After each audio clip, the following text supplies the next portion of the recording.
minute and let everybody else filter in. Yeah, come sit up front.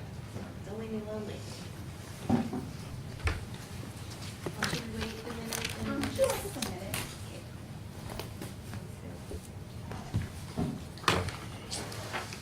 Well, while we're waiting, because I can't abide wasting time, maybe what we'll do is have you guys introduce yourselves and tell me where you are in each of your programs and what your discipline is.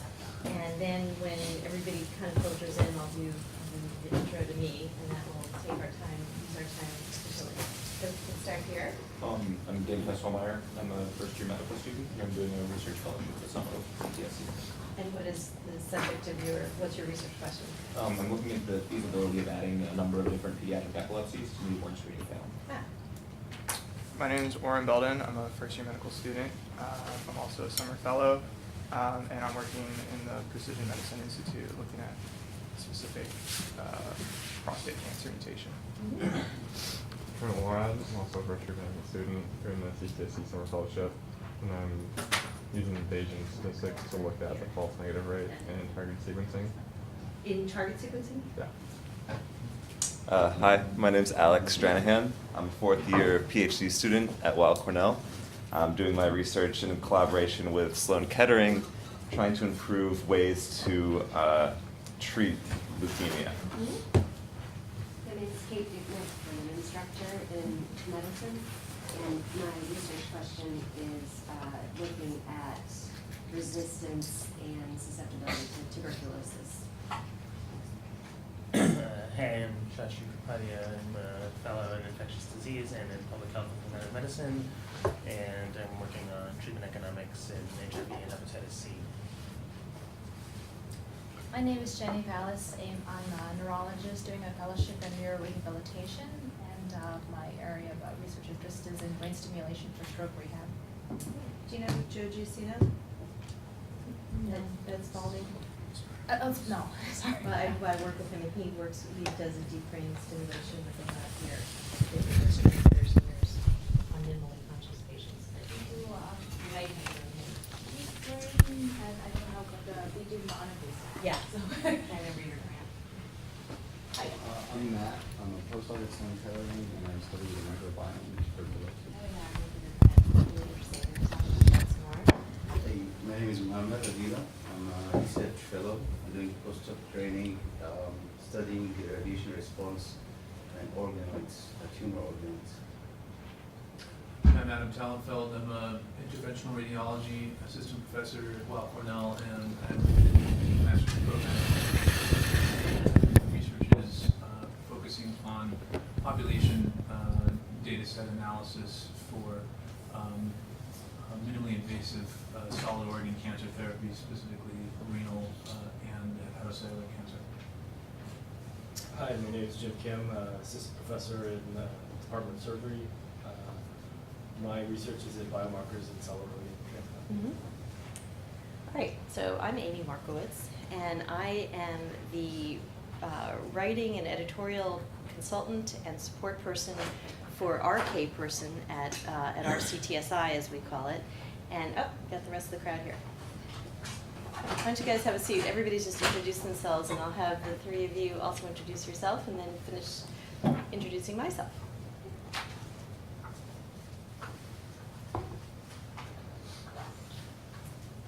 So why don't we start with you? My name is Melissa. I'm in the PhD program in the pharmacology department at Weill Cornell. And what's your research area or question?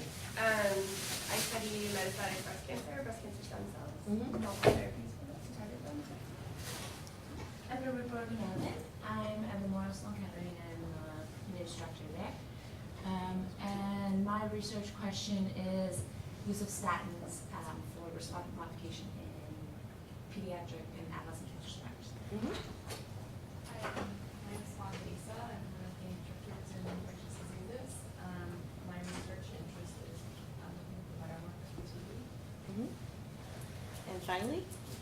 Oh, hi. Hi. I'm one of the infectious disease fellows. I'm not sure if we're doing research. What's your research question? Baseball. I'm looking for a negative antibiotic resistance Good.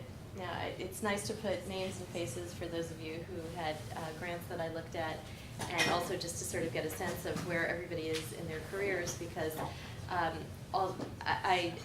want to assure and reassure everyone from medical students who may or may not have written their first papers, but probably have written your first abstracts. Any of you, all of you, have written something or created a poster presentation or done something, to the instructors and faculty, that the talk that I'm going to give today, which is a talk that I give to our case scholars, for whom I am their research and writing person, is the talk that I give to senior faculty when we're doing leadership and mentorship training, is a talk that I give to first-year postdocs, because it is born of the fact that in the many years that I've been doing this, and I'll tell you a brief version of my professional history, somehow, because we're all neurologically created roughly the same way, with similar lacunes and similar areas of deficit and strength, we run into the same problems writing. No matter what point in your career you're at, no matter where you find yourself, no matter how many times you've done this, and having watched people struggle over and over and over again at certain key points in the writing, I started just to develop a set of, they're not tricks, they are both tips, they're heuristics, they are practice tips for how you get yourself over the stuck points and become a more efficient writer, a better self-editor, a more comfortable writer. And for those of you who are more advanced in your careers, if you were never mentored formally in writing, you may not have a set of sort of tips and instructional tools to give to your fellow, to give to the residents, to give to your medical student. And so I really would encourage you, the slides get posted every year, and I would absolutely encourage you to use them freely with attribution if you don't mind, and if you find them useful. And you'll see that as we go through, I present a lot of things that I know you've heard before, but I present them in a couple of different ways because everybody appreciates them differently. And so I'm hoping that there will be something that you can add to your toolbox here in a format that you find useful either for teaching or for applying to yourself, because, and the neurologists and the cognitive psychologists among us could tell us why this is, but there are some things that we can apply to ourselves that we can't teach, and there are things that we can teach very well that never apply to ourselves. So I've tried to do this lots of different ways. So to return to my background very briefly, I started life as a lawyer. I was a litigator. I spent a very long time writing briefs, writing persuasive briefs, writing evidence-based briefs that were designed to convince either opposing counsel or a judge or a jury that the version of the facts and the evidence that I applied was the one that was most persuasive and should carry the day.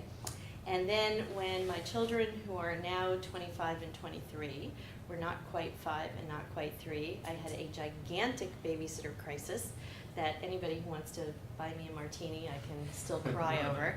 And the result of which was, after 6 weeks of the most unbelievable flail you can imagine, I quit my job with no other plan.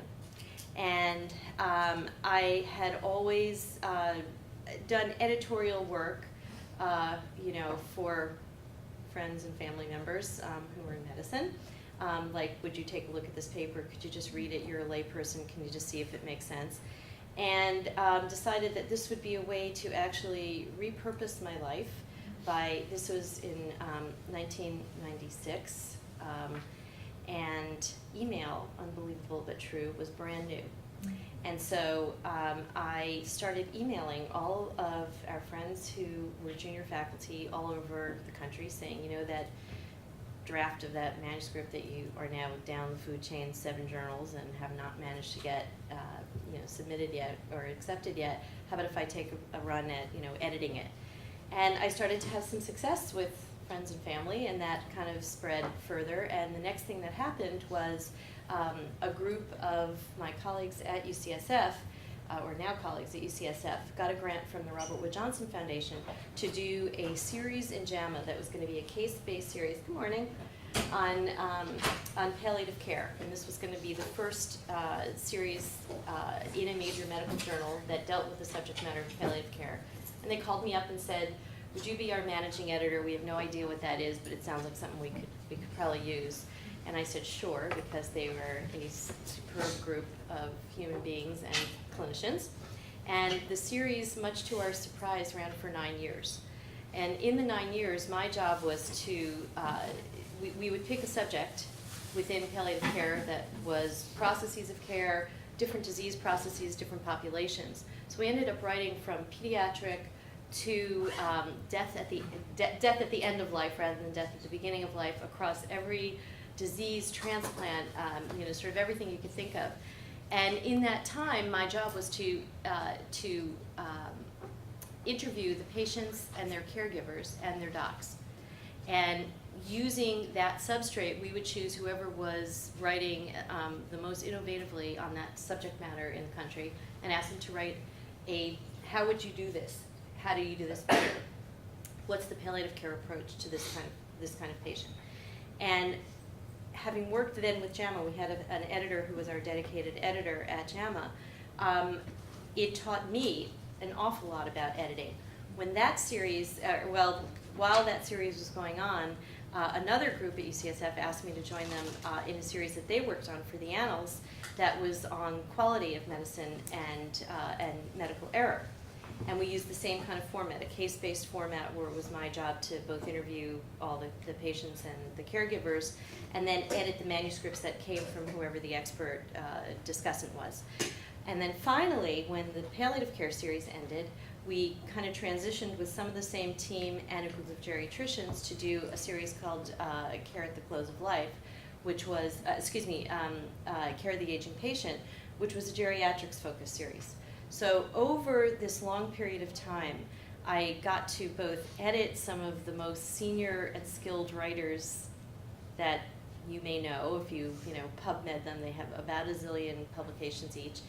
And I will promise you that the same kinds of quirks and problems and organizational issues came up with the medical students with whom I would occasionally be obligated to teach a course or do something. Now, in the meantime, all of this, I was asked to do a course in our CTSI, which is the Publishing and Presenting Clinical Research class, and the K program decided at its beginnings that the one piece that was missing among all of the epidemiologists and biostatisticians and the other core members of our faculty was somebody to teach writing, because that is actually, of course, the metric, that's the coin of our realm in medicine. And so I've been doing all of that now for way longer than I actually practice law, which has, I think, my shrinking telomeres have had some opportunity over the last 20 years to now regrow. They've been shrunk by other things. Just wait till your children are your age, or my children are your age. I've continued with generation after generation of our case scholars and going forward. And Mylin is just now in the middle of rewriting the CTSA renewal, which we finished doing last summer. That was a telomere shrinking experience, if ever there was one. And I've come. Is this my 5th year or 4th? I think so. Anyway, it's a long time already that I've come in. This is the 5th year. I think this is the 5th year. Heavens, Betsy. Anyway, so I give a series of talks over the course of the next couple of days, of which the writer's algorithm is the first, and then we move to the grant writer's algorithm. And for the medical students, there's a separate curriculum that actually starts with how to design a research question, which is really, really, really the place to start. Even if you've been thrust into a lab and everybody's got everything all set up, there's some, as you're then going to be responsible for really setting up your own questions, there's some pretty good epidemiologic and other kinds of constructs that you can use to really train yourself to start with a good research question. So, kind of without further ado, the whole gig about editing and writing is that it really lends itself to a process. I don't know how many of you have that sense of, I don't know what, dismay when you open your computer and put your hands on the keys and you expect that, Beethoven's Fifth is going to come out by magically putting your hands on the keys, or the scientific equivalent. How do you feel? Panic, excitement, dismay, disgust, some combination of all of that? Anybody who just loves to write, who like sits down and starts writing right away? There are those rare people. A lot of shaking heads, which suggests, thank God, it's the bell-shaped curve. We're safe, right? Most people really do find that it's a difficult process at the beginning, that it's kind of a confusing process. And even if you've done it once successfully and gotten a paper published, you're absolutely convinced you're never going to do it again. It was a fluke that you got it done the first time. But it really does lend itself to a process not just of the writing, but also of the editing. And a great deal of it has to do with the preparation that you bring to the writing process. Finally, there's the managing reviews, which we're going to sort of bomb through quickly because we don't have a ton of time. But there are also some true tricks to managing reviews, and I'll just give you a couple of those as we go along. Please interrupt me. And the thing that I also want to emphasize today in terms of this algorithm is that really writing is best done, if you can, partnered up. And that doesn't mean that you are going to be chatting about with the person who you partner up with. But there is something about having a sentient being in the room with you while you're suffering mightily that just makes it go more easily. And it's also part of a process. Any of you have a gym date with a buddy or have a running partner or something of that sort? You know, if you've made up that you're going to meet on the corner of 69th and York at 7:30 in the morning, that if the other person is expecting you there, you're going to schlep yourself out of bed and get there.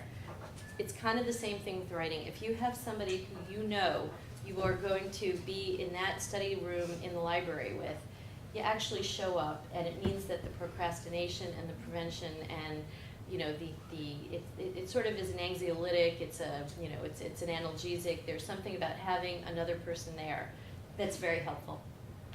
It doesn't have to be a person in your field. In fact, it's sometimes better if it's not. But this is a person who you can show up with, and you can also share writing with, because it's reading somebody else's writing that immediately points out kind of the oids and omas, as we refer to them, where you can't see them yourself. So the essential premise, and this is the teachable point, but it's also a really good editorial self-editing reminder, is that whatever work you're doing really lends itself to an essential finding, an essential thought that is going to be the highest level message that your reader will need to get to. And it's important because that essential message is kind of the touch point that you want to return to every time you're getting stuck. So it's an algorithm, but there's only one actual rule. And the rule truly is know your data. Know your data doesn't mean that you've got Stata files open in front of you and you can sort of recite back to me, p-values or what. Knowing your data knows that with an intention to treat analysis, what that actually means. Knowing your data understands that you know what sort of, the statistical, what the Kaplan-Meier curves are, but you actually know how that relates to a real issue of clinical importance, how it relates to how you're going to present a message. All of those things really require thinking. It's a kind of thinking that doesn't actually require you to put your fingers on the keys. This is something that you can actually do on the crosstown bus, and that's part of kind of thinking about, is your data new? What does this actually mean? What's the new thing that people are going to take from it? Is it true, and is it important? And starting to think in those terms is what starts you on the road to writing a paper. We're not talking about grants here. Now we're still talking about writing the paper.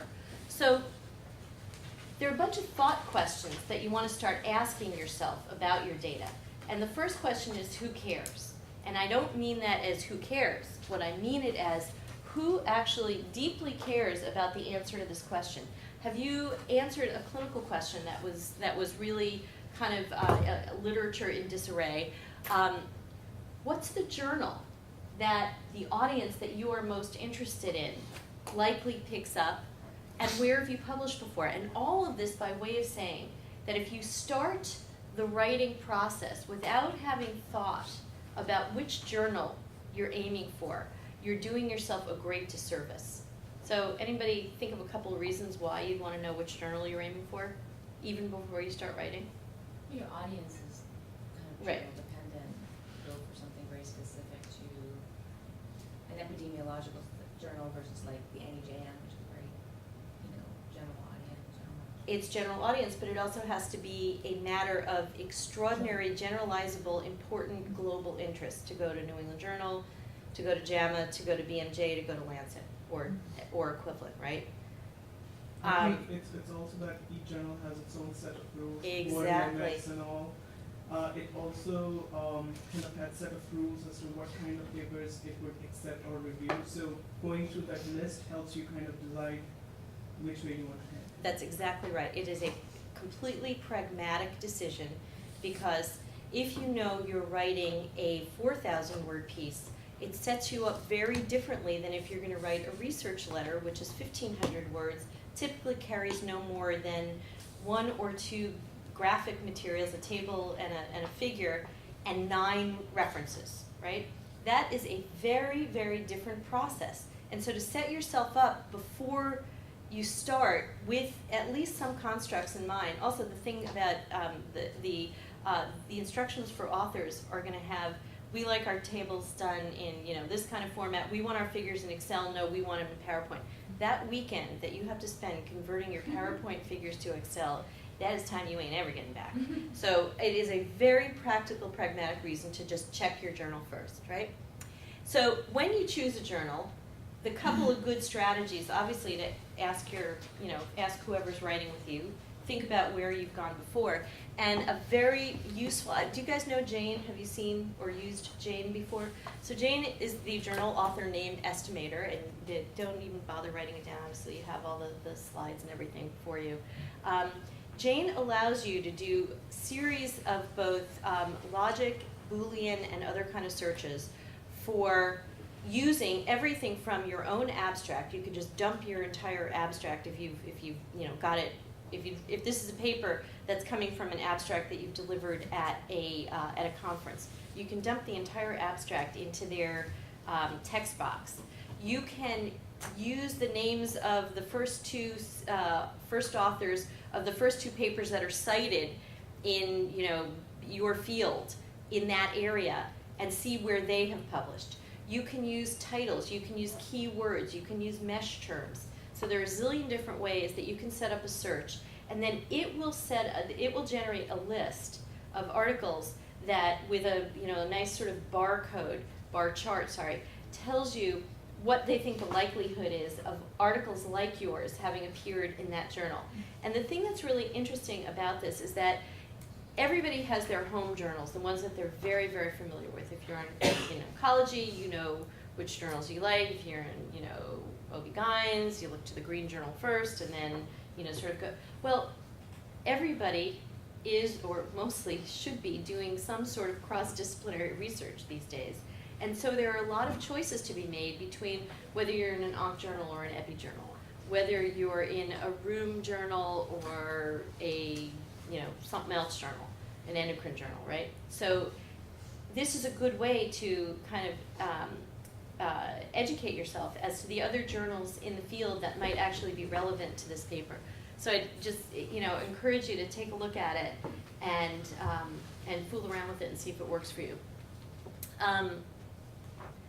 So everybody understand what happens generally at a journal, which is essentially, it comes into the inbox of the section editor, who roughly has that field, and they get either a quick thumbs up or thumbs down. If it looks interesting, maybe it'll go on for further review. If it does not look interesting to them, out it goes, which really is the very first piece of the algorithm, which is that the manuscript title is your visiting card to anybody who wants to understand about your research. This is the essential piece. I mean, when that email gets opened, or that pile of prospective manuscripts comes into the section editor, the first thing they're going to see is the title. And the title has to have everything that it can say about you. Now, your name isn't in this, but what is in there is a finding, is the first hint at the robustness of your results and how strict your methodology was. And so using things like the magic words, randomized, blinded, prospective, NHANES, a large national data set, all of those things that start to suggest the strength of the findings, the bona fides of the research team, and the importance of the actual essential, healthcare in the US versus healthcare in the UK, weight of experimental mice versus, weight of control mice. Whatever it is that takes that very, very essential message and puts it out there first and foremost is the thing that you want them to see. Yeah? How much do you presume that the editor is aware of your own field? So, for example, you said large data set. So there, in my field, there are like big data sets that everyone knows about, but perhaps in a more general one, would you say large data set? Would you say like CCSS or? Well, first of all, you have to spell it out. Secondly, Right. I would assume at a journal they will know a very large data set. But you'll explain that very quickly using the nationally representative data set that's sampled every 2 years and catches da-da-da, right? That's going to be right there, probably right in the abstract too. So the only caveat to this whole, dynamic question, dynamic sort of self-answering question is that JAMA and the New England Journal want you to have sort of an open-ended title. However, almost everybody else would prefer that you actually state the direction of your finding in the title. So just as a matter of, sort of trying it out, think about whatever you're writing right now and write a title, right? Whatever title you can come up with that is a dynamic and conclusive title that actually states the direction of your finding and gives a hint about what your methodology was so that we can understand how strong we can presume your results are. All right, so let's take, this is something that, if you had 10 minutes, you could do it very easily, but why don't we take 1 minute and give it a try.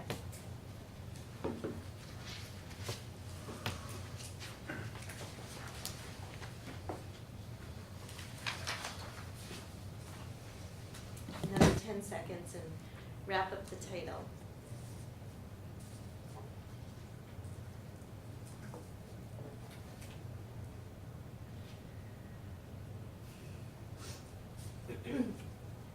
So somebody want to tell me what they've come up with? Anyone?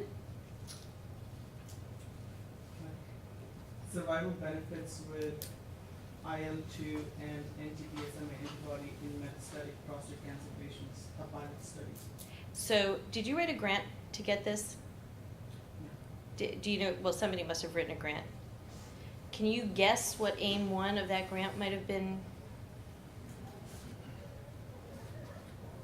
Survival benefit? Well, when we get to the grant writing algorithm, my sort of Granny Amy's first rule of writing your aims is that the aim 1 should be easily convertible into the title of the paper that's going to come out of the successful completion of that aim, right? So any of you who wrote a title that related to a grant that either somebody else wrote that you're working on or that you wrote yourself, can you see how the title should actually answer in a very nice and conclusionary way what that aim was? Jim, I remember your grant actually as I was editing them, and I think you've probably written grants before, it would appear. Yeah, I've helped out. Yeah. So yours, let's see what you got for a title. This was something unrelated, well, kind of not related. It's okay. Increased risk of stroke and pancreas transplant, the study of the nationwide inpatient sample. Right. Now there is an excellent example of a title.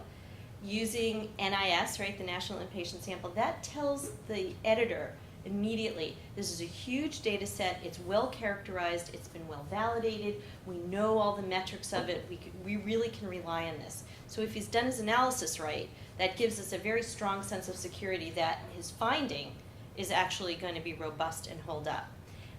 Whoever wrote the grant, or the second, that's a secondary analysis perhaps of, something else, of course, it's a huge national data set. But if they wrote a grant to do that, aim one of that grant was to interrogate NIS for this, that, and the other thing, right? So you can see how all of these things need to fit together as part of the constellation of research, preparation, and product that you produce, right? So, getting started on the title, obviously you state the research question, right? That's the easiest way to start. Is A associated with B in population C, right?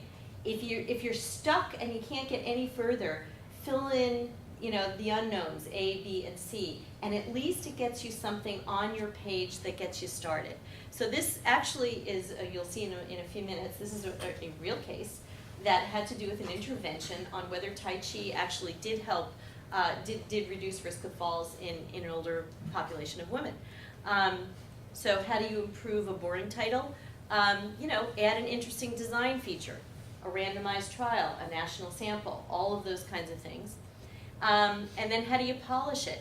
Well, sedentary elderly women, right? That tells us even more about whether this is a population that this particular journal may not have published in before. Maybe there have been interventions on women who were already active, but this is something new. This is telling us that this is a feasible kind of exercise for a sedentary population. So you sort of iteratively go through it, go through it, go through it. Your hands are barely on the keys at this point, right? You're not sitting there in front of a blank screen and just, completely infarcting about the fact that the whole paper has not written itself by now. This is something that if you divide the work into aliquots, and we have a pharmacist or two around, but aliquoting your work is actually a really good idea. We only have the cognitive ability to stick with something so long. Depending on deadlines, depending on other things, we insist that we sit longer and longer with these things. But when you're getting started on a paper, just getting your title and getting kind of this much done is good for 15 minutes, at which point, you pack it up and you go for a walk around the block, you go for a little run on the river, you do whatever it is that you can, sort of change up the scenery a bit, because your mind continues to work on these things. And it is a preparatory matter, but you're not sitting there thinking, I'm not getting it done, I'm not getting it done, oh my God, I'm not getting it done, right? So, the title checklist. Are the title and the research question closely related? Is the title objective in tone?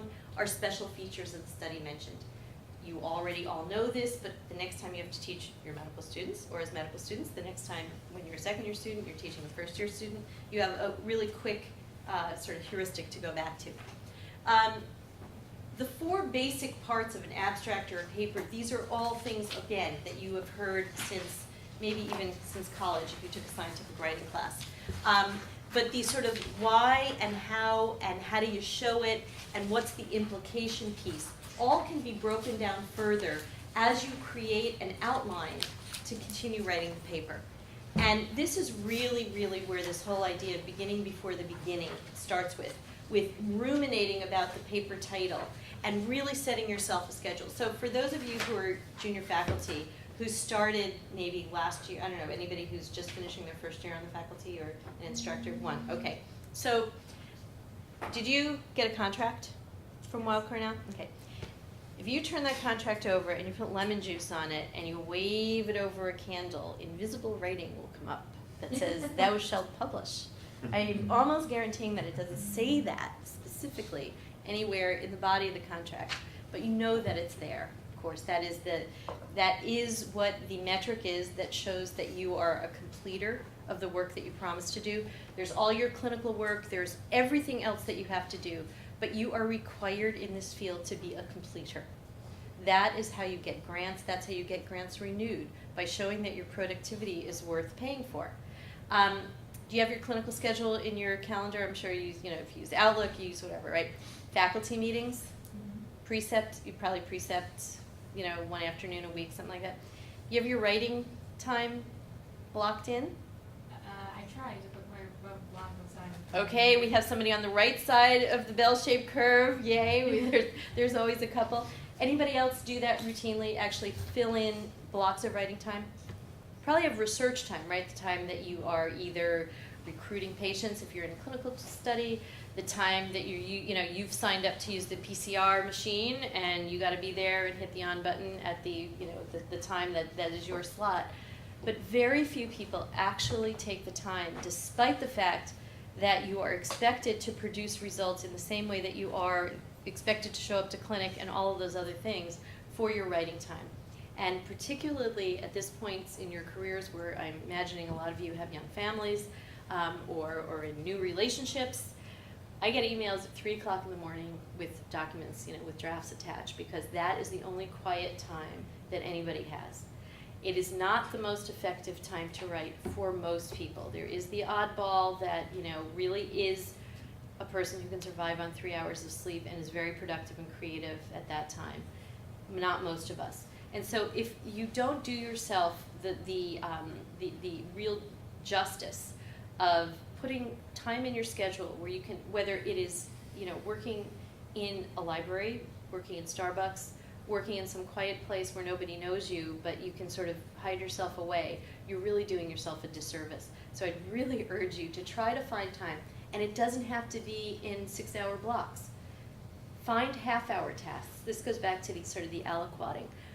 Find 15-minute tasks to scribble a title. Find 20 minutes where you can run down those last 3 references that were just published that you keep meaning to look at because you know that it's got to go into paragraphs 1, 2, or 3 of the intro of your manuscript, right? So, use the instructions for authors that we were just talking about when we started the talk, right? The instructions for authors will give you subheadings, major sections of the paper. Set yourself up with those section headings in mind. First, the nice thing is that, of course, it isn't a blank screen, and you've done a ton of work right here. Get yourself a latte. You have to be a little careful with this. The AFib possibilities are not inconsequential, but what you really want to do is get yourself, get yourself set up so that as you start to think about the work, as you start drafting notes to yourself, you can actually put them in this scribbled list, which you are then going to harvest from into creating a more cohesive outline. Putting on the sorting hat, now we're getting to a process piece that is probably set yourself an hour to do. This is not necessarily a 15-minute piece while waiting at the dentist's office. So when you start taking the fragments from this scribbled list, and we're actually going to do a little proof of concept here again. We'll take another minute. Are we going till 9 or 9:30? 9, okay. Think about the paper either that you're in the middle of writing now, or think about the paper that you need to write with the work that you're doing this summer.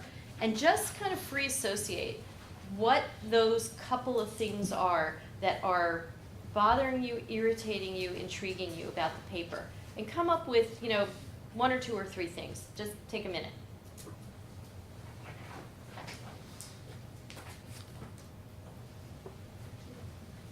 Say again? Till 9:30. Okay, good. I thought we usually have an hour and a half. No? Okay. And then the med students start at 9:45. We have a tiny bit of a break to get to the other room, or? Oh, we'll stay here. Good. Okay.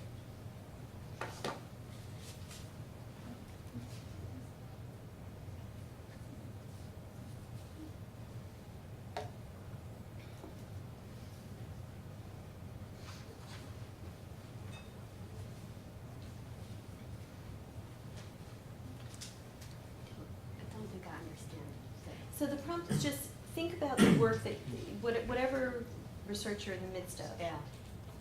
What's on your list of things to think about? Is there an analytic piece that you need to do? Is there, you need to, rerun something? You want to consult with somebody else? What's the main implication? Just, sort of a little bit about what's going on.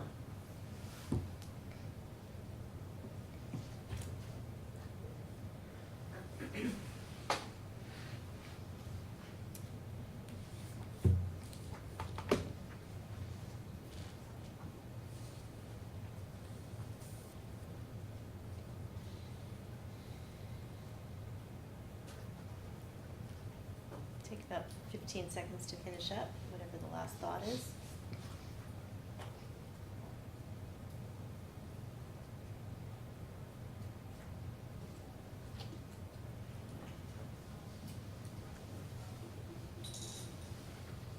All right, so tell me your name. I'm sorry, who's right in front of me? Alec? Alec. What's on your list? You have a nice list going there. Well, I'm just thinking about how I want to structure the way that I portray the story. So tell us what your research question is and then read us what you've got. So my research question is, does a specific gene that we're interested in influence the chemoresistant properties of the leukemic stem cells within AML? Okay, so what do you got in your list? So to be able to assert this point, it would be important to show clearly that inhibition of this gene that we're interested in can specifically target the leukemic initiating stem cells. And I just outlined a few ways that we might be able to show So this. just read them out, just to get a sense of what you got. Just in vivo treatment with the drug in mice, ex vivo treatment of the purified leukemic stem cells in culture, plus some bioinformatics analysis that we have. And then the second part is this inhibition directly affecting our gene? So we have like catalytically inactive variants. Also, we have the drug that we can test in sort of an in vitro assay as well. So this is something that it sounds like is getting ready to be turned more into a grant rather than a paper, because you don't have the experiments have not been conducted quite yet, or you're in the midst of them, or are you ready to write this paper, or? I mean, these are just the last few things. Right, okay. So some of them sound methody, some of them sound like they're gonna probably turn into results. You've got a, sort of a good guess or a good bet that they're gonna turn into results. Some of them are kind of the implications. What would the implications of this be? So you can see how just kind of free associating about things kind of starts pigeonholing things. Now, I am certain that any of those lists of A, B, and C, or 1, 2, and 3 would have subparts. You want to go look at the last 3 papers that were written about, that we're using in vivo, in an in vivo study of this particular target, and see how things came out with them. You want to look up something about the, some part of the pathway of the drug, and satisfy yourself that however you're going to utilize this, or how it's going to be utilized in your study, actually makes sense according to what the mechanism is that the inhibitory mechanism of this drug, or how it's going to work on this gene, or whatever it's going to be. It starts you thinking. It allows you to start doing things like going to whatever file, EndNote or papers or whatever file you use, and start pulling judiciously the citations, the references that you're going to be using as you are going to set up the paper, right? It starts you thinking about that, the essential piece of this paper, which is going to be to distinguish how this research moves the field vertically rather than just horizontally. So the last 2 papers that were published on this, that there were either you hated one of the papers because they just did it wrong, and they came up with a result that you think is sideways from what you're going to come up with, but there was a real methodologic flaw in what they did.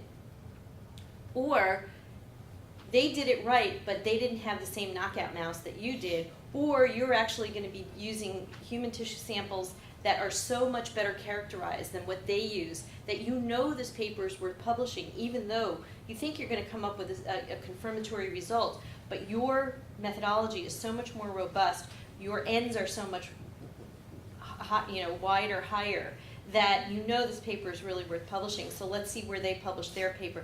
All of these are ways the paper is starting not to write itself, but you are starting to write the paper, because your ability to distinguish your findings from the great weight of the evidence that's already come before you is the essential thing that makes somebody want to publish it, right? The journal does not want to publish simply confirmatory work that is just blah, blah, blah, blah, blah, and doesn't move the field anywhere. You need to be able to say something unique about what you've done, right? So, this is also a good, now again, your hands are on the keys, but you have not written full prose yet. Start thinking about ways that you're going to characterize that main essential top-level finding and the 2 or 3 other supporting findings that come with it. Those are the ones that typically deserve some form of graphical representation. The table 1 is the table 1. That's a gimme, right? You know, that one we don't have to think too hard about. But you do have to be judicious about what the variables are, what the demographic variables, what the other variables are that you're going to include in there, and what the columns are going to show. You know, p-values are not the be-all and end-all, as we know, right? There are all kinds of other pieces of the story that you might want to present in the columns, not just the rows of table 1. But the actual figures and boxes that that give you an immediate photographic blick of what that essential result is, those are things worth thinking about. Now, this is not the time to start really futzing around in PowerPoint or Excel and make an absolutely perfect figure. If you're better doing it by hand, do it by hand and take a picture of it. You know, do it on a piece of paper and photograph it so that you can then turn it into a really nicely wrought figure. But don't waste time on it. Just use it to cement in your mind those essential, now you're making touch points that are going to take you from A to B to C for your reader. There's another whole piece to keeping that scribbled list going. In fiction, there is a very well-known editorial statement where the editor tells the fiction writer, it is time to kill off your darlings, right? There is no fiction writer who has ever submitted a book, manuscript, to an editor that did not have many too many characters, 3 too many plot lines, more scope of years that really then deserves to be written about. And it's the job of the editor to kill them off, or tell the person to kill them off. And they are your darlings. They've become your babies. You really don't want to kill them off. But in service to telling a clean, concise story that your reader wants to read, you have to do it. Now, the fear for us is that we have got, the Nobel winning idea embedded in this paper, and God forbid if we don't go down that path, we're going to forget it, we're going to lose it, our lives are over. Have a folder on your desktop called Good Ideas for Another Day. From this scribbled list, give yourself 5 minutes to think through that other idea, but satisfy yourself that you won't forget the other idea. Drag it into the folder that's the Good Ideas for Another Day, and return yourself to the subject matter at hand, which is really refining the ideas that are sort of formulating about this study and this particular set of results that support this study, and not all of the other ancillary stuff. You know that there's a ton of ancillary ideas that are generated by whatever study you're doing, but don't become distracted by them. This is where you have to actually exercise some discipline for yourself, but this is a good way to do that, because you can always go back and look and remind yourself that it's there, and think to yourself, there's that little $30,000 grant that the university gives that I could use that to study this question. But it doesn't have to be part of writing this paper now, which is the matter at hand, right? A lot of people will tell you to write the abstract first in a paper. Is that advice that you've heard before, been given before? No. Heard last. Last, okay. So I am of the last school, but there are many, many, many people who suggest that you write it first. Now, those of us in the last, write the abstract last, say so because if you've done everything else right, you can just cut and paste from everything else, and also because the results sometimes are a little bit in flux at the point, even when you're writing the paper. So what have you been told to write first? Like she says, the methods. Methods, section. right. Anybody else? Figures. Figures, right. And that sort of abides by our algorithm here, because it's starting to, yeah. On the other hand, I've always been up against like a conference deadline that needs an abstract. Yes, So exactly. it tends to come Yes. first, even though maybe you're starting the other writing. And Granny Amy's other rule about conferences and abstracts, write the paper on the way home on the plane. Why? You don't want to get scooped by, now when you submit an abstract or a poster and you've presented, that is now in the public realm. You are not the only person doing that particular piece of the action.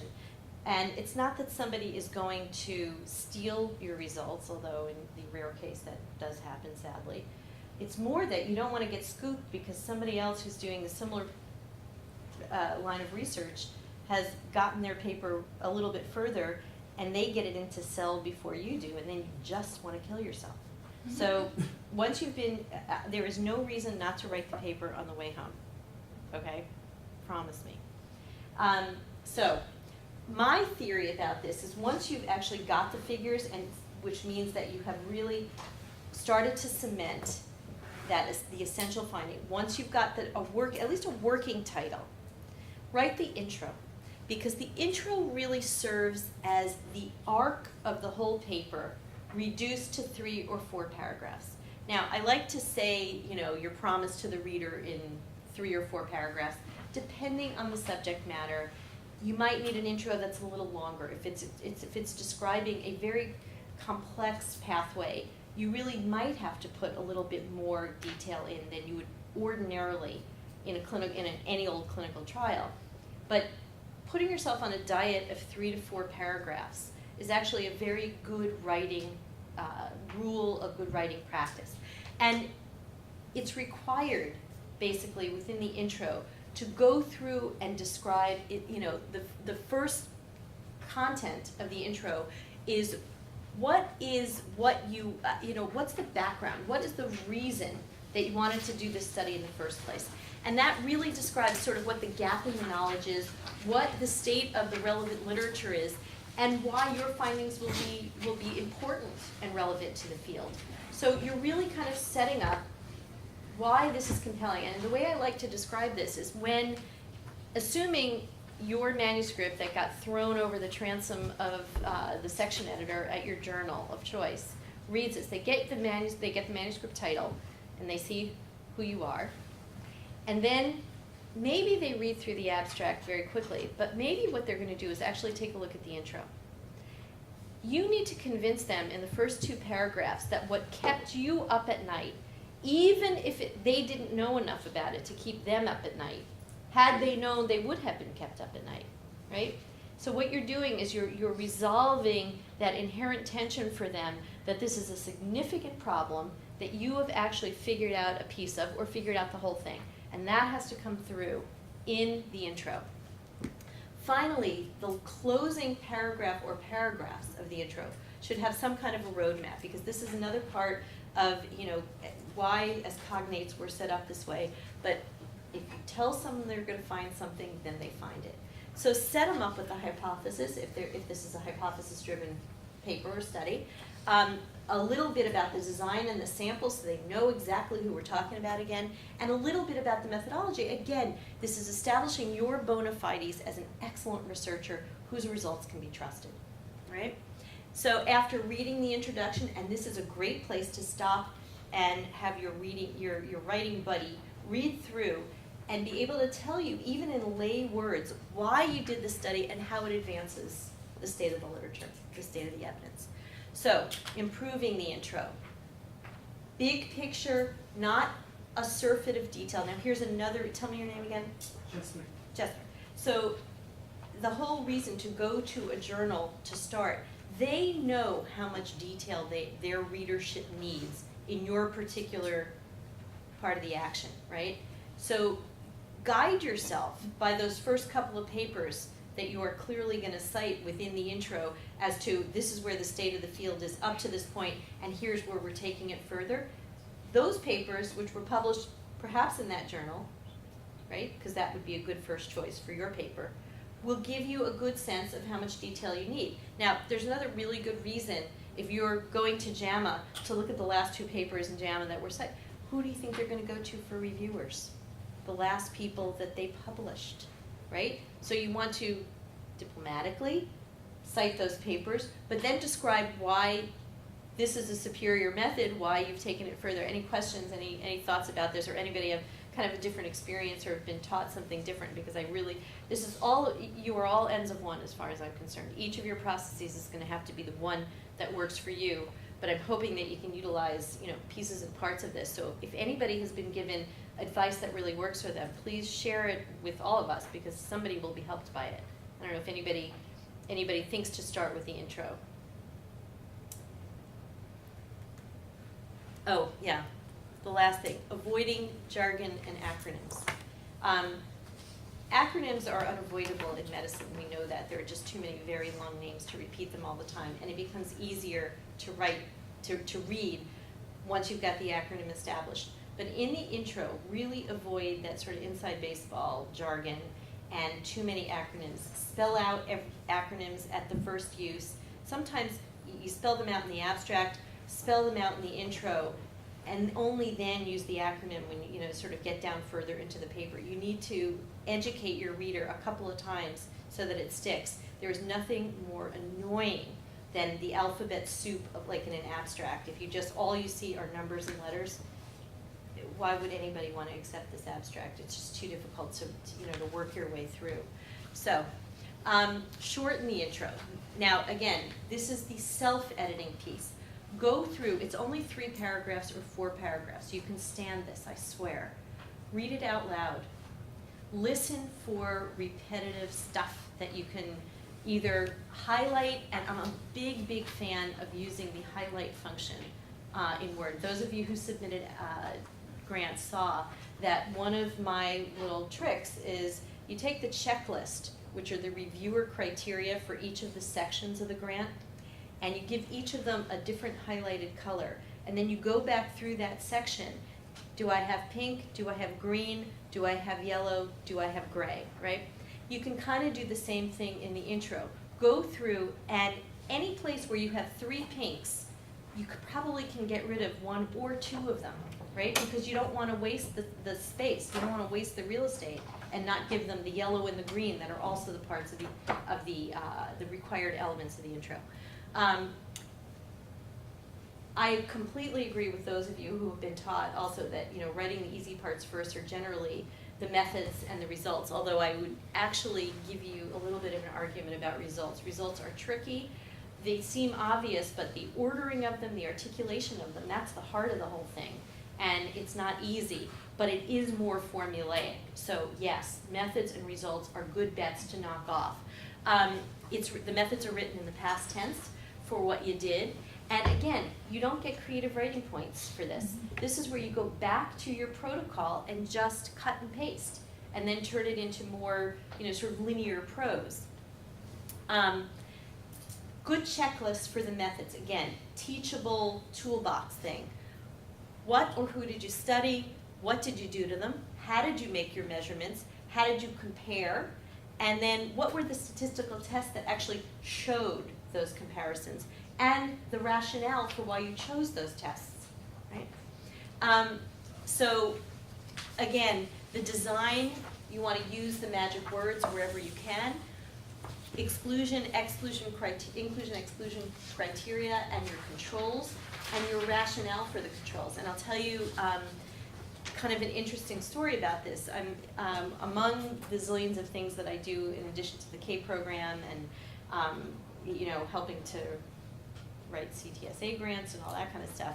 I also manage a traumatic brain injury research consortium that started because I helped write the first 2 grants that were the big funding grants that got these multi-site studies and international studies going.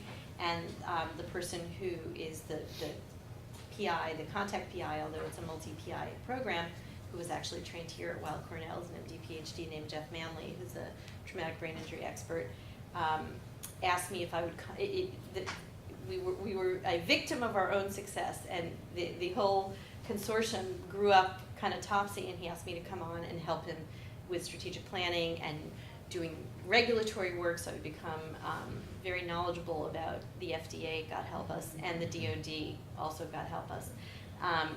And so we are now to the point where our original study, so we've got a combination of different kinds of studies going, one of which is an 11-center observational study of traumatic brain injury patients who come in, are recruited via in the ER within 24 hours of injury with a positive head CT. And we had funding to look at matched ortho controls. So these are patients who might have polytrauma but not head trauma, because we're collecting biomarkers. So we've got neurogene, we've got biofluid biomarkers, and we've got a raft of clinical data that we're collecting, and they come back for 4 visits over the course of a year. So it's a very, very comprehensive, kind of intensive study. Well, one of our members, who is maybe the dean of traumatic brain injury research at Baylor University, his name is Harvey Levin, has done some incredibly interesting research on controls. And it turns out, not surprisingly, not all controls are created equally. And it turns out that ortho controls may have some quirks that make them actually not, even though, face validity-wise, you think an ortho control who comes into your ER and a traumatic brain injury patient would have some very similar features with just controlling for the brain injury. And it turns out that, well, ortho controls probably sometimes have a lot of the same characteristics of risk-taking behavior and other things. Not people who get, mashed in car accidents, but people who get swung at a bar, people who, jump off of roofs. All those kind of people probably have some underlying characteristics that may be very similar and helpful, but they may not actually be the best controls because maybe they already do have higher GFAP, maybe they already have prior trauma, maybe they have prior brain injury that they're not able to tell you about, right?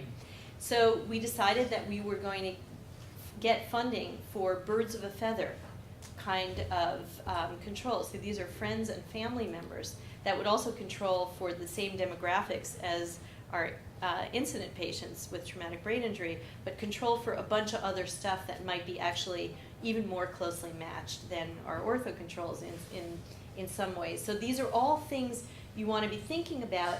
And when we have started to publish the papers where we are now going to use the analytics on our controls, it gives you a sense of security that we actually, especially for the biomarkers, that we really do have the right controls, that our results are going to be more, sort of more robust than somebody else's who used a different kind of controls or didn't think about it. So those are all the kinds of things that when you put into the methods, you think they're obvious because you've thought them through before, but think through how somebody coming to you, sort of from arm's length analysis will review how you've designed your study and what you've included.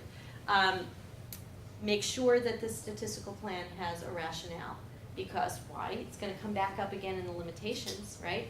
And sort of hold that thought about how your rationale now feeds into the limitation section at the end, which is going to explain to your reader why a reasonable reader could have a question about why you made the decisions you made, but why they're rational and how you accounted for them in the original design. So, if you have to tell somebody in a quick bullet point how to organize, predictors before outcomes, that's kind of duh. Medical presentations start with the history and physical, move from the simple things to the more complex things, explain odd decisions, explain missing data, and an appropriate level of detail. Again, going back to your target journal or journals. These are, again, for the statistical analysis, if you have to explain what was in the univariate analysis, what fell out, what remained in the multivariate analysis, what you adjusted for. Make sure all of that is clear. These are things that you can dispense with in a sentence or two, but they're essential. Don't forget about them. Don't bury the main result in a big table, right? Think to yourself, which is the order that tells the story? What is the result that deserves something interesting in a figure? One of my mentors, Steve Hulley, who wrote one of the sort of textbooks on designing clinical research, always says that every great result deserves a graphical picture. Everything deserves a story like that. So think about how to create that instant picture of your result. Again, we don't have to go through these in length, but when you go through the slides later, or if you have to teach somebody, find the order of presentation that works for your particular study. There are ones that are clinical, there are ones that are more bench, just sort of find the ones that work for you. The results bleed into the discussion. Have you had the experience when you're writing your results that you want to, as you're writing, include the explanation for them? Sure, because that's just our natural inclination. Don't stop yourself from doing that. Just use cut and paste later. Results, for reasons lost to the sands of time, in almost every medical journal, wants to be just this formulaic presentation. We found this, we found this, we found this, without any explanation of how it fits together. You have to start cognitively putting it together for the reader so that when they see it again in the discussion, they understand how A to B to C to Z works. But you can't explain it as you're going along. Do it as you're writing, cut and paste it, and then start the discussion with actually, sort of the past tense for what you found. But before you write the first word of the discussion, we'll get to that really in the next slide, this is a list of questions that you can start asking yourself as part of the scribbled list once again to help you start really homing in on what are the implications, what is important, what is really, really the highest level, next level of this area of research, right? Sentence one of your discussion, again, this is one where you don't have to overthink it. Just answer the research question that you posed in the intro, right? Highlight the key findings as they relate to the study's purpose. Did you, when you tested the hypothesis, did it end up being, the null or the alternative? Evaluate your findings in the context of the existing literature, and this is all done in the first, let's call it two paragraphs of the discussion. Ultimately, you're going to discuss the limitations, and you're going to conclude with recommendations. But all of that real estate, if you think about a paper that's 4,000 words long, it's a really good idea to try to put a word limit next to the subheading of each of the section headings so that you're not wildly overwriting.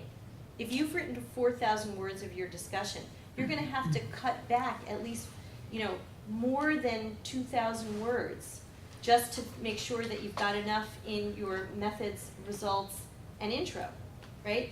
So guide yourself by how much space you actually have and check yourself as you go along to see how you're doing. So all of this, those first 2 points, the answering the question and putting it in the context of the literature, that shouldn't be more than about 3/4 of a page, one screen full, all right? So this is an actual paper that one of my case scholars wrote a bunch of years ago. So the question was, first day weight loss is routinely measured for newborns, but no studies have examined whether greater weight loss in the first day predicts subsequent weight loss.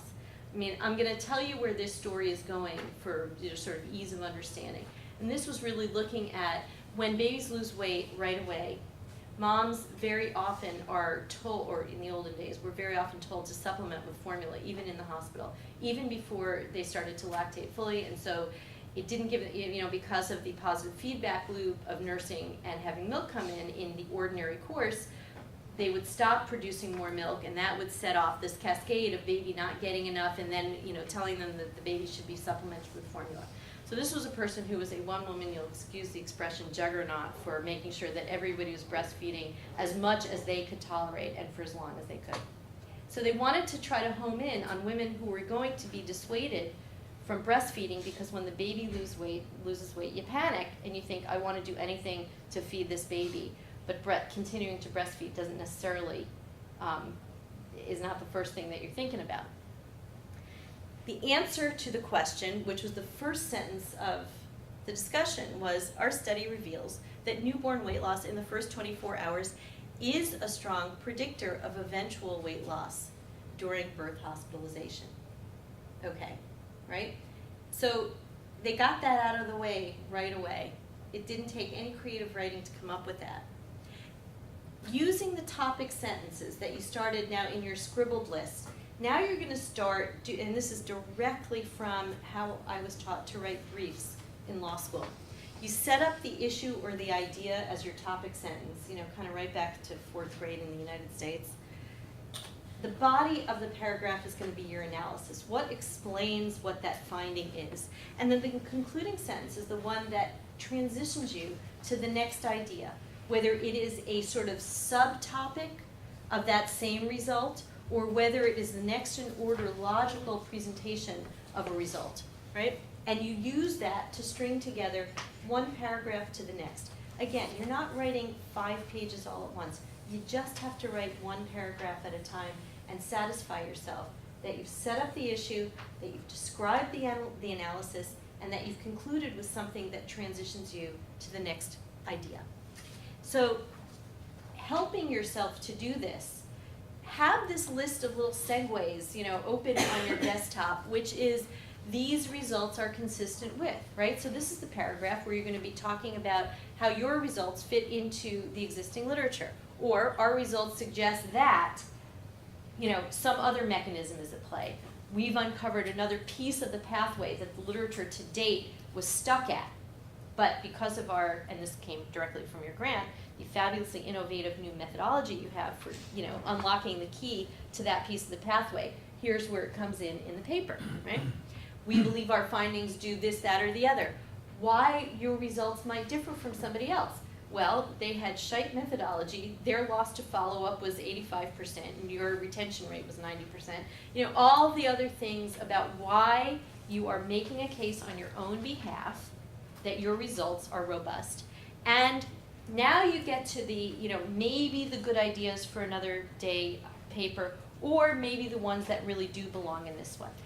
Your main results should not be more than, like 3, because even smart human beings can't keep more than that really in their head cohesively at a time.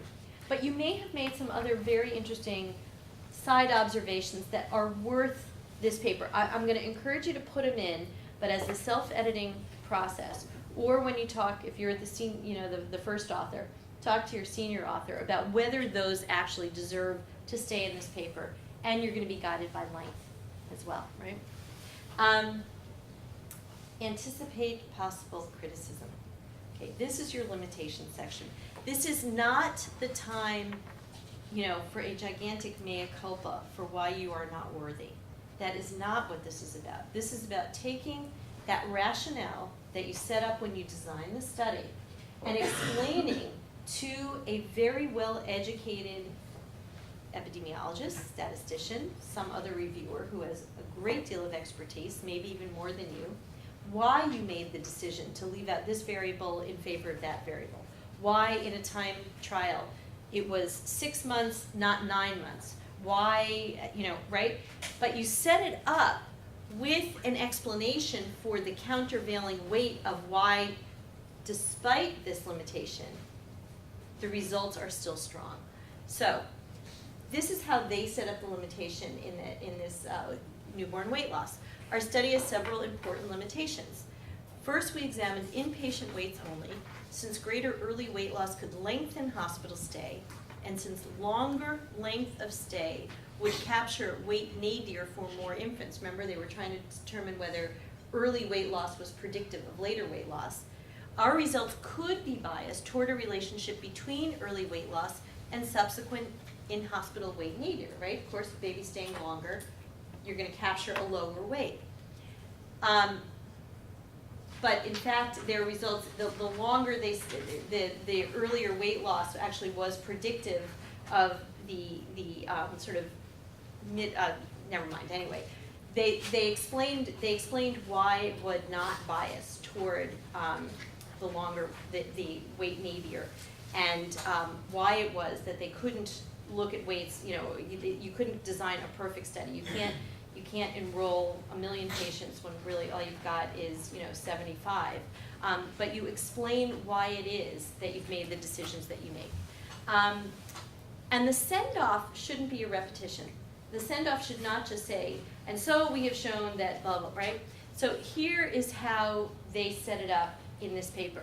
Infants with high weight loss at less than 24 hours appear to be at increased risk of greater weight loss. These infants should be considered for priority lactation. So here's where she gets her message right in there. That it's not just that we're worrying about babies with weight loss, it's that if we want to design an intervention, or we want to take what we have, particularly in a low resource setting or someplace where you're resource limited, you want to triage those babies and mothers to the lactation intervention over other ones. Adjusting for clinical predictors available early in hospitalization. You know, this is, she sets up the research that should be done, not just by saying, we think this deserves further research. She describes a little bit about where she thinks that research should go. All right? The practical advice, when you get to the end, return to the instructions for authors and make sure that your word limits, make sure that your tables and your figures match exactly with what their instructions are. Print hard copy of your manuscript. Does anybody proof in hard copy, or does everybody just proof on screen? Yeah, okay, you're missing a lot of stuff. You're missing a ton of stuff. How many clinical trails have you done? Right? Because Word will not pick up trails for trials. You will, you go down many clinical trails. You have to, you really, really deserve to support your work by proofreading it in hard copy if you can manage it. Reading it aloud. For those of you who are not native English speakers, even for those who are native English speakers, when you read aloud, there is something about listening to it rather than reading it that also brings up all the fumbles, brings up all, you'll find, sort of awkward sentences that you absolutely would never have found had you not read it aloud. So it's a good way to really, really check yourself. Not many people can do it. It's sort of a squirmy little activity. But if you can make yourself do it once, even for a proof of concept, you will probably convince yourself that it's worth doing. It's certainly at least worth reading in hard copy. Here's another piece about playing well with others at this early stage in your career. Undoubtedly, you're not writing this paper absolutely by yourself, right? You're writing with a team. Other people have looked at earlier drafts of it. Even before you get to the point of getting ready to send it to your co-authors, it is wise to have set up with them. If you start writing this paper today, May 20, whatever it is, 6th? 24th? Okay. You started writing the paper today. It's not a grant, so there's no deadline. There's no hard deadline. But let's say you want to aim for getting the paper submitted to, the Annals on July 1st. Write to your co-authors today and say, I'm starting to draft the paper today. I intend to have a draft for you by June 20th. I would very much appreciate your responses and edits to the paper by June 27th. That will give me enough time to incorporate all of these comments and get it submitted on our behalf on July 1st. That gives you an opportunity for your other co-author to say, hey, wait, I'm on my honeymoon, on June 20th. So you're not going to be expecting stuff from them. Or they'll say, could you get me an earlier draft? Or they'll say, great, thanks so much for I'll carve out that time. This is especially true of your mentors, people who are very senior around here are just as busy as senior people at my shop who are always pulled in a million different directions. And it makes sure that that very valuable feedback that you are going to get can be incorporated in time. So do that and then go ahead and send it. Now, credit where it's due, obviously you want to make sure you, yeah? What if you get conflicting? Aha! You've looked ahead at my slides. Mm-hmm. This is actually it goes to managing reviews, but it comes up here now. Okay, this is where you're the first author, you gotta put your big boy pants on. And where you have two mentors who have, and this happens very frequently now, because we've got this, we are taking a team science approach, right? We have interdisciplinary teams.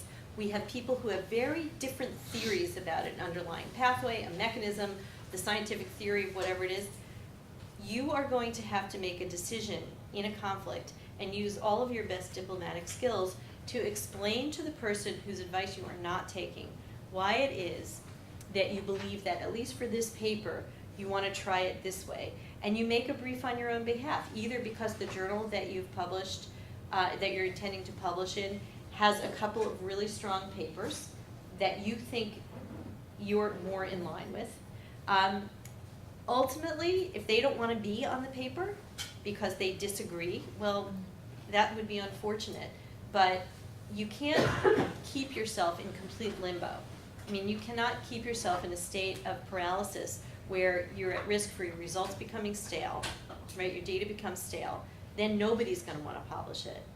Or you are now working out a marital conflict between the heads of two different labs that you're never going to work out, but you now have just become the most recent fulcrum upon which their rotten relationship is turning. You got to make the decision, and you have to give yourself a certain amount of time to make the decision. Like, you know, ruminate for 3 days, and after that, make the decision. But it is a conflict that happens surprisingly frequently. Diplomatic, judicious, time limited. Okay. We have like 7 minutes to run through responding to reviews. So we're going to do just a very high level treatment. Any other questions before we zoom into this? Okay. Read through the reviews twice.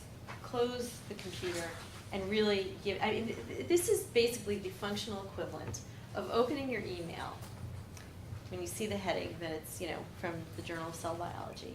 And the first line, no matter what it says, actually is perceived by you as, wow, you were the ugliest bride ever. What were you thinking with that dress? Or, this baby, you're kidding. It looks like the devil's spawn. Really, it's yours? You know, that this is a sort of, you know, you actually start feeling like you are going to infarct. Because this thing that you've probably gestated for at least 9 months has just been shown up as having warts, as having major defects and flaws, as being unworthy. And you take it very personally. In fact, that is not what they're saying. What they're saying is, you know, I think the baby would look better in yellow than in chartreuse. Or it wasn't really that bad a picture, a little airbrushing here and there, and, you know, whatever, right? You need to consult, the other thing before you slam the top of your computer is to send it to your co-authors. And again, set up a time immediately for a group call or a meeting, a martini, to discuss your approach. As the first author, it is your responsibility to set up the approach to responding to the reviews. So why do you have a train wreck, right?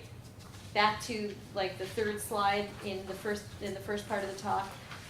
Is it true? Is it relevant? Is it appropriate? Is it interesting? Is it novel, right? If you answer no to any of those things, there's your train wreck right there. So you start by taking a stepwise approach. You know how, those of you who have gotten papers back that have been reviewed, you know that they come with generally a letter or an opening letter from the editor of the journal, which is usually divided into numbered paragraphs. And then each of the up to 3, maybe 5 if you're unlucky, reviewers also numbered, reviewer number 1, 1, 2, 3, 4, 5, reviewer number 2, so forth. Take a stepwise approach. Now, I think that it makes sense, and again, this is one of these, you know, sort of cognitive tricks. Turn cut and paste everything you have into a table. The tone, I'll show you an example of this in a minute to respond. The tone should be respectful, but it does not have to be obsequious or kowtowing. You are worthy. You just have to explain why it is you made the decisions you made. You have to address each comment, whether or not you address it by changing what you've written or doing the other analysis that they've asked you for. You have to justify what decision you're making. So, the other thing that's absolutely essential to remember is that this is not a response to the reviewers. It's the letter to the editor in which you are responding to the reviewer's comments. So you're not writing back directly to these reviewers. Sometimes the editors pick the wrong reviewer. They miss the point. They don't understand. Your job is not to undermine the science that you've done. It is to explain why the other person did not understand fully what you did and explain your justification for keeping it as it is. This is a table. It's just a very easy way. These, as you can see, I mean, these are just like absolute cut and pastes from the reviewer letter. and then a response to the comments. So this is the first author then, making the notes of who's doing it. Where it is, this, you fill in afterwards the location in the manuscript where you've changed it. And I would actually advocate for adding a fourth column, which is which of your co-authors is responsible for which point. If you create this table by just doing a quick cut and paste and sending that with the reviews to your co-editors, your co-authors, they'll see which spot they are responsible for, and you start much more efficiently writing the actual narrative letter to reviewer, which to the editors, which explains each of these points. And you can even attach the table if you want, but you still have to turn it into a narrative letter. Most journals will not want to see it like this. Use a different text for a different font. Use highlighting. Follow their directions for where you show the changes in the manuscript that have been addressed, and that's also a very easy way in your letter to say, in section blah blah, under subheading XY, this is where we changed in response to reviewer number 1, comment 2, right?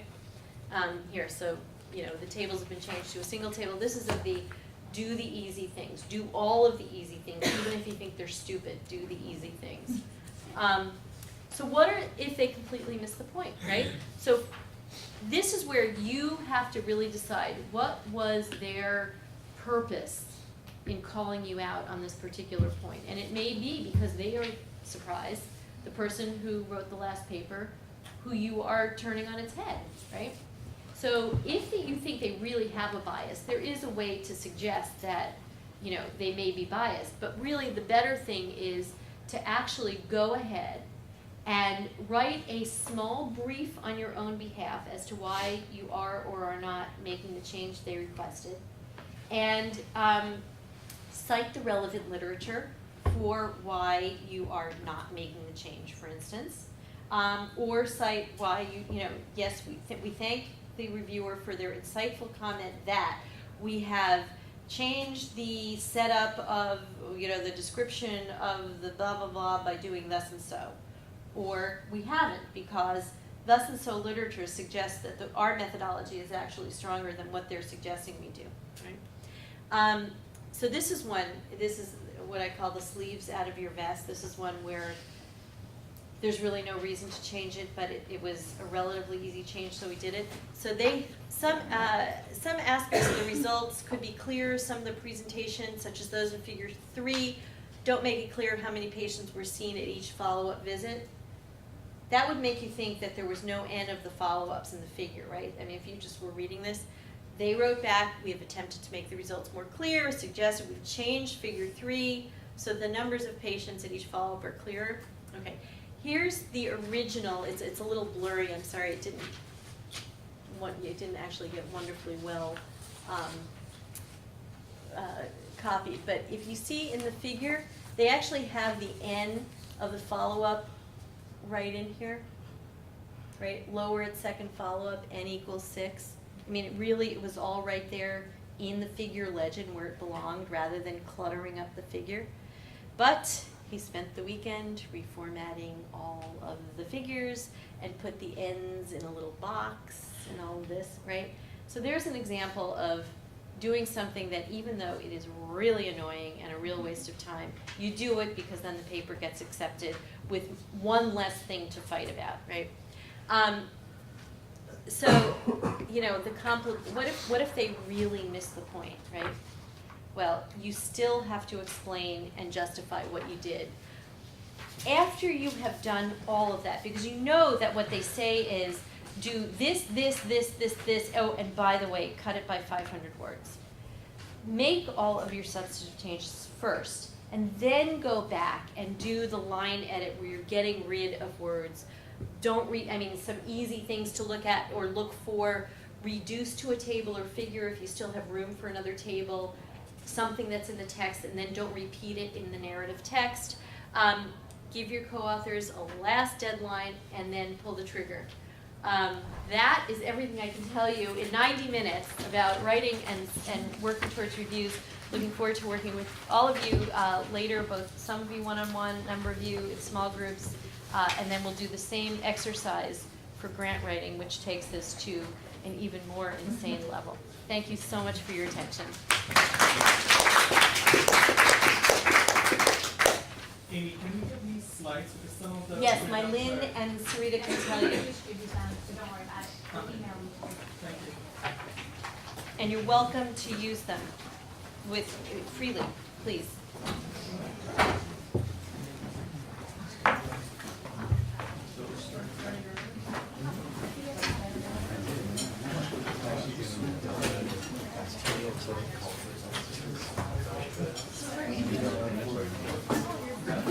Oh yeah, you know, we could just be recording, right? No, my Yeah.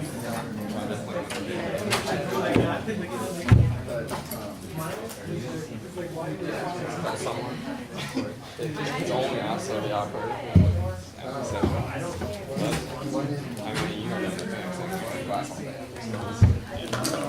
What do you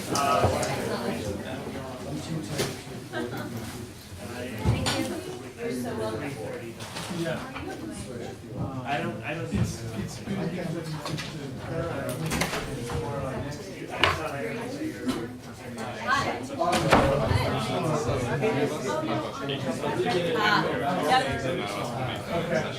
Oh, too bad. But go do your thing. Do well.